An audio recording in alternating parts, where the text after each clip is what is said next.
Dear Esther, I sometimes feel as if I've given birth to this island. Somewhere between the longitude and latitude, a split opened up, and it beached remotely here. No matter how hard I correlate, it remains a singularity, an alpha point in my life that refuses all hypothesis. I return each time leaving fresh markers that I hope, in the full glare of my hopelessness, will have blossomed into fresh insight in the interim.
There was once talk of a wind farm out here, away from the rage and the intolerance of the masses. The sea, they said, is too rough for the turbines to stand. They clearly never came here to experience the becalming for themselves. Personally, I would have supported it. Turbines would be a fitting contemporary refuge for a hermit. The revolution and the permanence.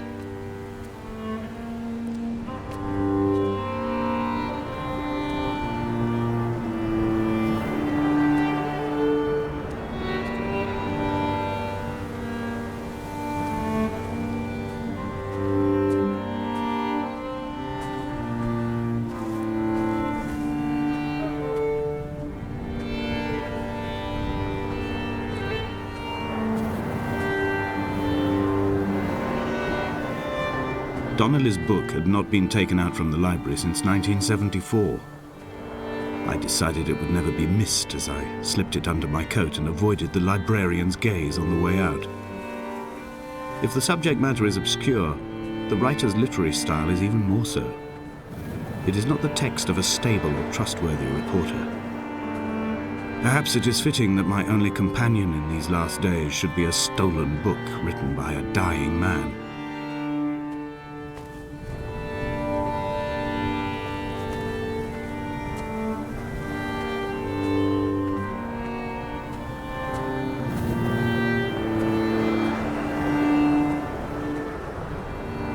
When someone had died or was dying, or was so ill they gave up what little hope they could sacrifice, they cut parallel lines into the cliff, exposing the white chalk beneath.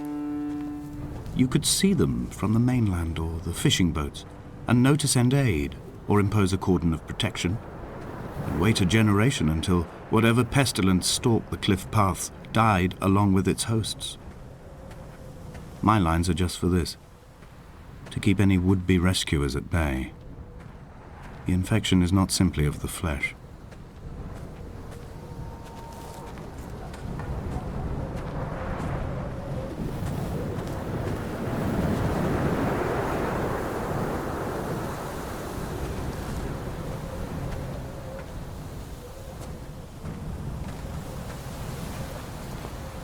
I quote directly, "A motley lot with little to recommend them. I have now spent 3 days in their company. That is, I fear, enough for any man not born amongst them. Despite their tedious inclination to quote scripture, they seem to me the most God-forsaken of all the inhabitants of the outer isles. Indeed, in this case, the very gravity of that term, forsaken by God, seems to find its very apex. It appears to me that Donnelly, too, found those who wander this shoreline to be adrift from any chance of redemption. Did he include himself in that, I wonder?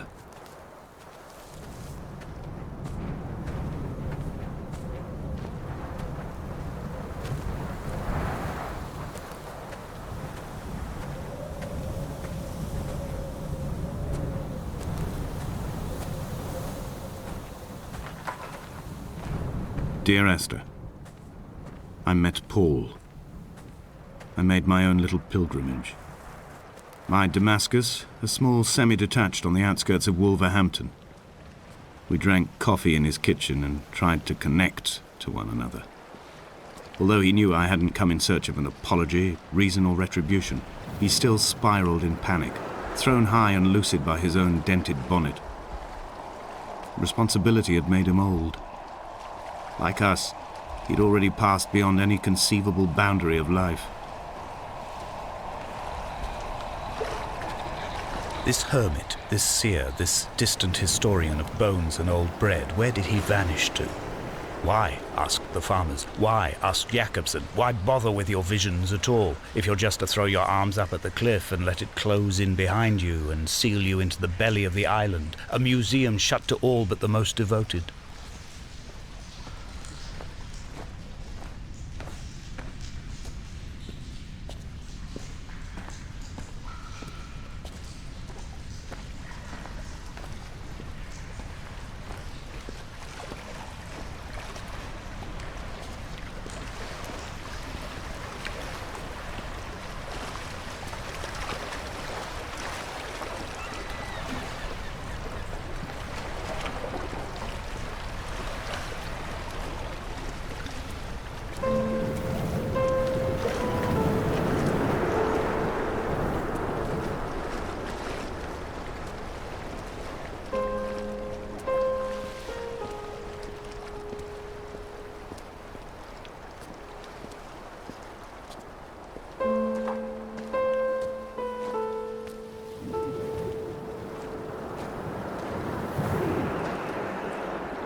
The vegetation here has fossilized from the roots up.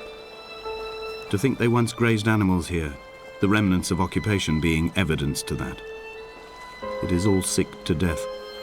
The water is too polluted for the fish, the sky is too thin for the birds, and the soil is cut with the bones of hermits and shepherds.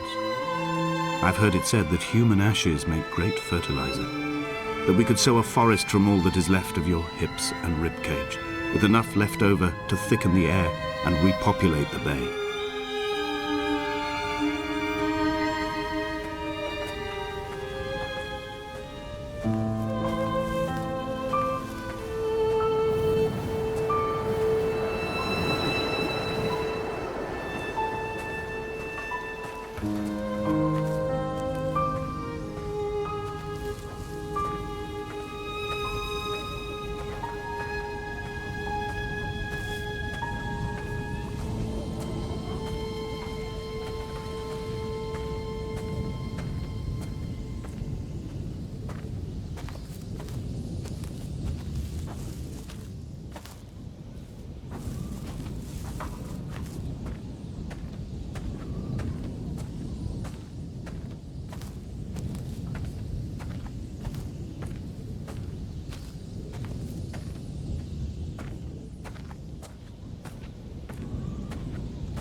Dear Esther, I have now driven the stretch of the M5 between Exeter and Bristol over 21 times. But although I have all the reports and all the witnesses and have cross-referenced them within a millimetre using my Ordnance Survey maps, I simply cannot find the location. You'd think there would be marks to serve as some evidence. It's somewhere between the turn-off for Sanford and the welcome brake services, but although I can always see it in my rear-view mirror, I have as yet been unable to pull ashore.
I've begun to wonder if Donnelly's voyage here was as prosaic as it was presented. How disappointed not to have found the bones of the holy man. No wonder he hated the inhabitants so. To him they must have seemed like barnacles mindlessly clinging to a mercy seat. Why cling so hard to the rock? Because it is the only thing that stops us from sliding into the ocean, into oblivion.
There must be a hole in the bottom of the boat. How else could new hermits have arrived?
I had kidney stones and you visited me in the hospital. After the operation, when I was still half submerged in anesthetic, your outline and your speech both blurred. Now my stones have grown into an island and made their escape, and you have been rendered opaque by the car of a drunk.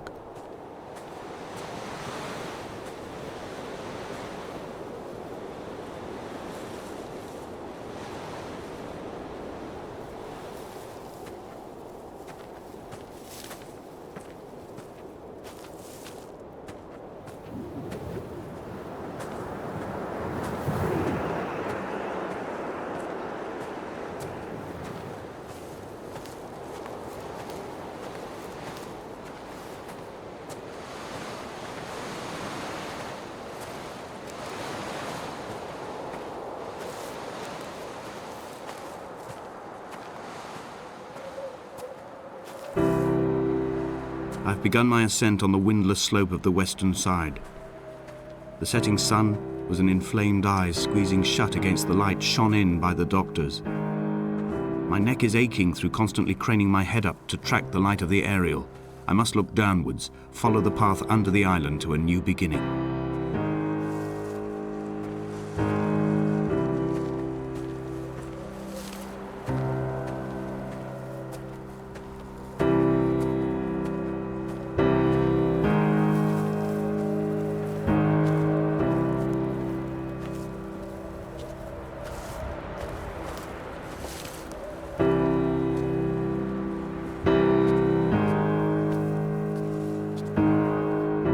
The bothy was constructed originally in the early 1700s. By then, shepherding had formalized into a career. The first habitual shepherd was a man called Jakobsen, from a lineage of migratory Scandinavians. He was not considered a man of breeding by the mainlanders. He came here every summer whilst building the bothy, hoping eventually that becoming a man of property would secure him a wife and a lineage. Donnelly records that it did not work. He caught some disease from his malcontented goats and died 2 years after completing it. There was no one to carve white lines into the cliff for him either.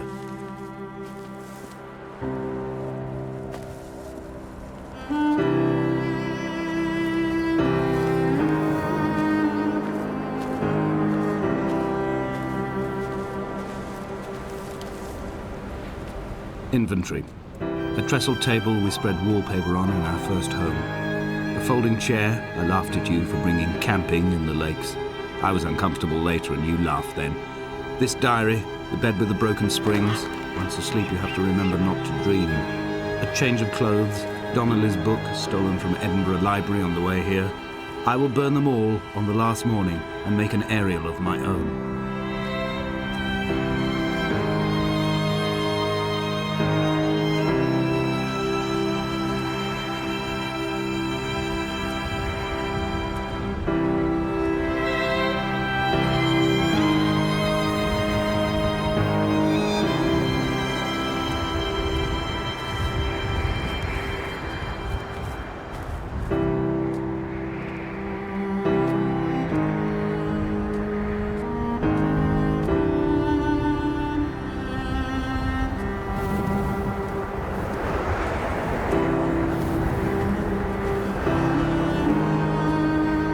Jakobsen's ribcage, they told Donnelly, was deformed, the result of some birth defect or perhaps a traumatic injury as a child.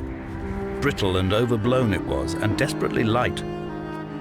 Perhaps it was this that finally did for him, unable to contain the shattering of his heart.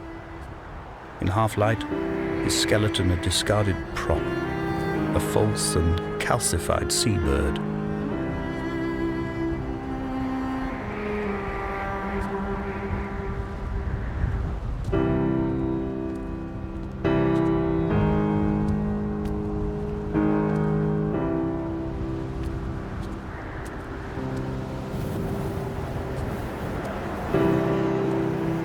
They found Jakobsen in early spring. The thaw had only just come. Even though he'd been dead nearly 7 months, his body had been frozen right down to the nerves and had not even begun to decompose. He'd struggled halfway down the cliff path, perhaps looking for some lost goat, or perhaps in a delirium, and expired, curled into a claw right under the winter moon. Even the animals shunned his corpse. The mainlanders thought to bring it home unlucky. Donnelly claims they dragged it to the caves to thaw out and rot, but he is proving an unreliable witness.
Climbing down to the caves, I slipped and fell and have injured my leg. I think the femur is broken. It is clearly infected. The skin has turned a bright, tight pink, and the pain is crashing in on waves, winter tides against my shoreline, drowning out the ache of my stones. I struggled back to the bothy to rest, but it has become clear that there is only one way this is likely to end. The medical supplies I looted from the trawler have suddenly found their purpose. They will keep me lucid for my final ascent.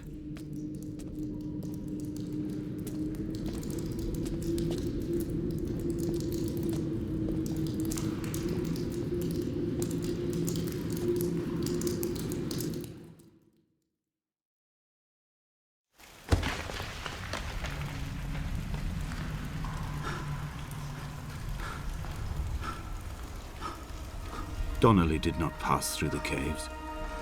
From here on in, his guidance, unreliable as it is gone from me. I understand now that it is between the two of us, and whatever correspondence can be drawn from the wet rocks.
It was as if someone had taken the car and shaken it like a cocktail. The glove compartment had been opened and emptied with the ashtrays and the boot. It made for a crumpled museum, a shattered exhibition.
I am traveling through my own body, following the line of infection from the shattered femur towards the heart. I swallow fistfuls of painkillers to stay lucid. In my delirium, I see the twin lights of the moon and the Ariel shining to me through the rocks.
When I was coming round from the operation, I remember the light they shone in my eyes to check for pupil contraction. It was like staring up at a moonlit sky from the bottom of a well. People moved at the summit, but I could not tell if you were one of them.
I sat here and watched two jets carve parallel white lines into the sky.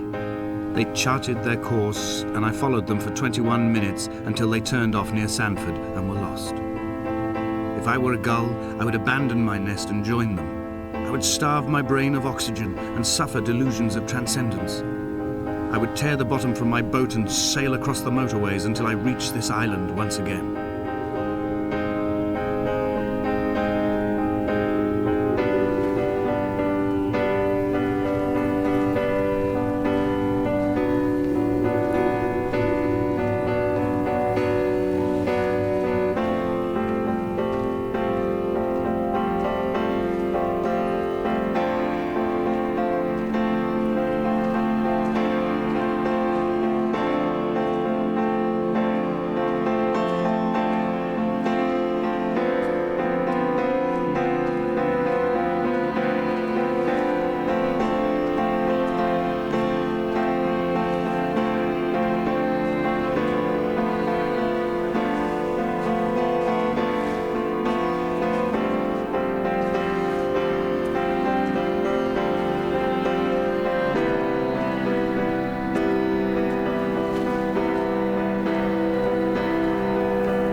Dear Esther, I find each step harder and heavier.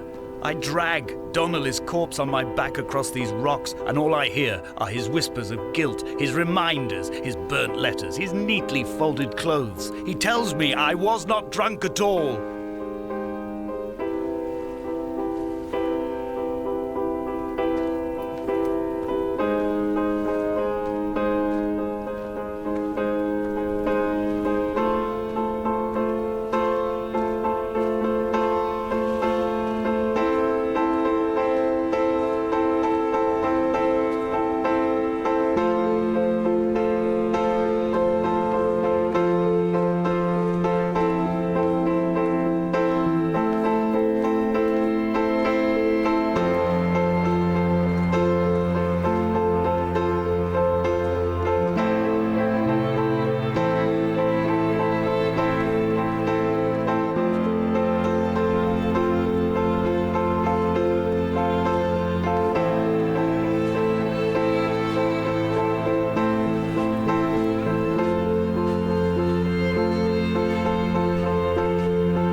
Hall by the roadside, by the exit for Damascus, all ticking and cooled, all feathers and remorse, all of these signals routed like traffic through the circuit diagrams of our guts, those badly written boats torn bottomless in the swells, washing us forever ashore.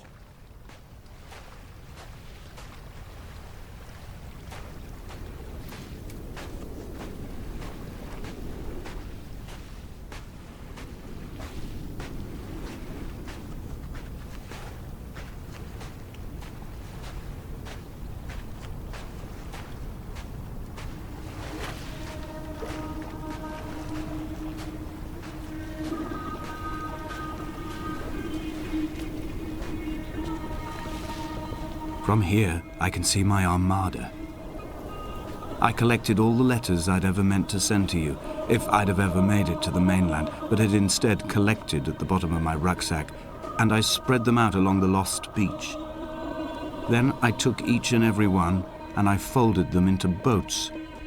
I folded you into the creases, and then, as the sun was setting, I set the fleet to sail. Shattered into 21 pieces, I consigned you to the Atlantic, and I sat here until I'd watched all of you sink.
I will drag my leg behind me. I will drag it like a crumpled hatchback, tires blown and sparking across the dimming lights of my vision.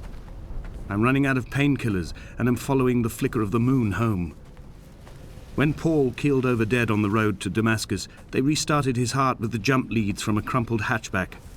It took 21 attempts to convince it to wake up.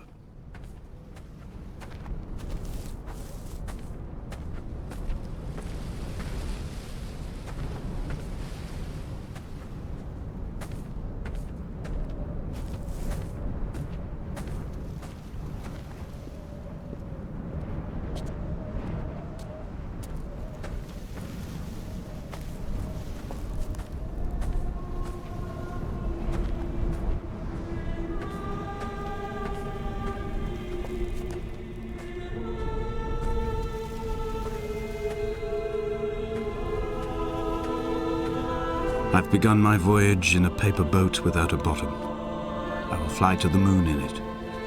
I've been folded along a crease in time, a weakness in the sheet of life. Now you've settled on the opposite side of the paper to me.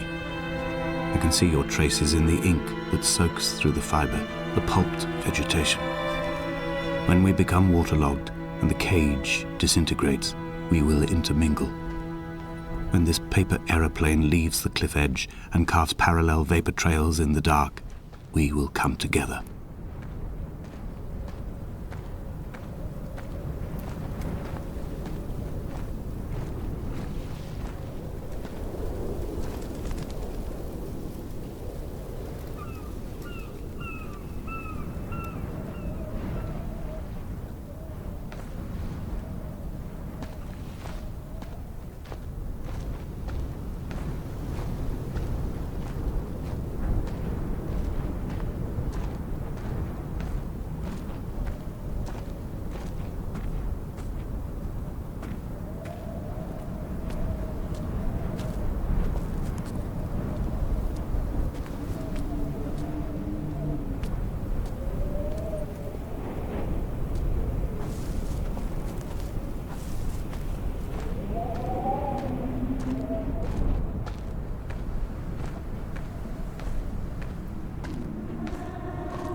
If only Donnelly had experienced this, he would have realized he was his own shoreline, as am I. Just as I am becoming this island, so he became his syphilis, retreating into the burning synapses, the stones, the infection.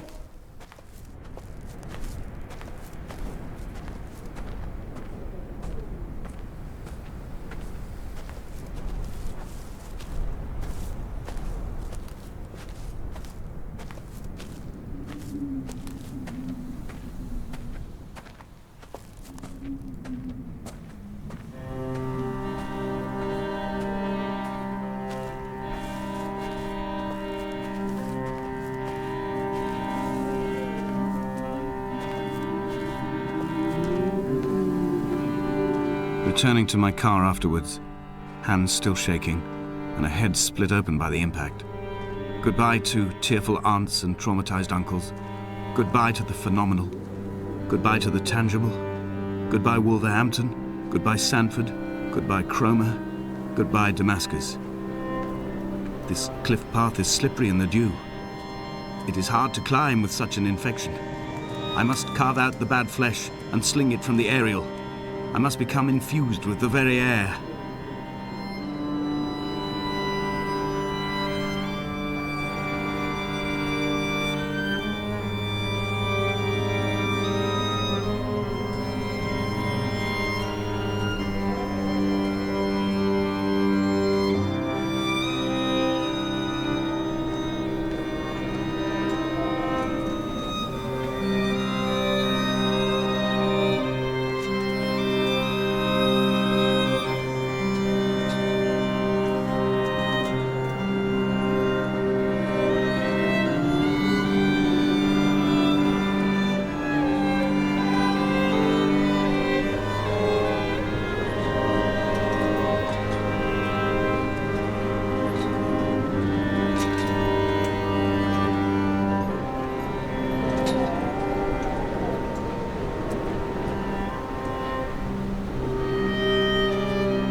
I have dredged these waters for the bones of the hermit, for the traces of Donnelly, for any sign of Jakobsen's flock, for the empty bottle that would incriminate him. I have scoured this stretch of motorway 21 times, attempting to recreate his trajectory, the point when his heart stopped dead and all he saw was the moon over the Sanford Junction. He was not drunk, Esther. He was not drunk at all, and it was not his fault.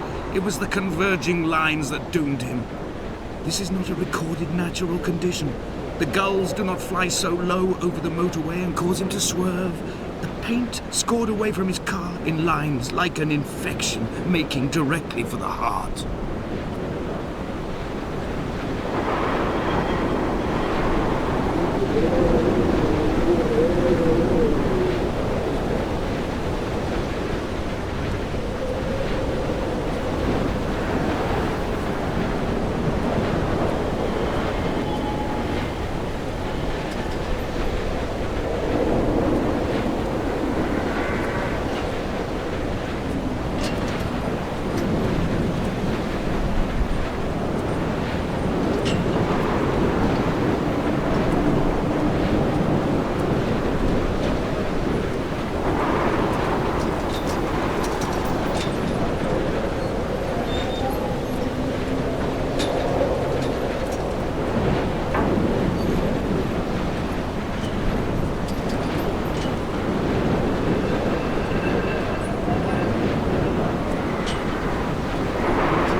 I will send news to each and every star.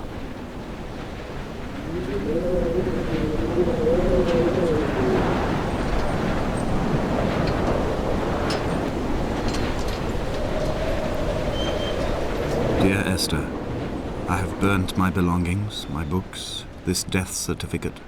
Mine will be written all across this island. Who was Jakobsen? Who remembers him? Donnelly has written of him, but who was Donnelly? Who remembers him? I have painted, carved, hewn, scored into this space all that I could draw from him. There will be another to these shores to remember me.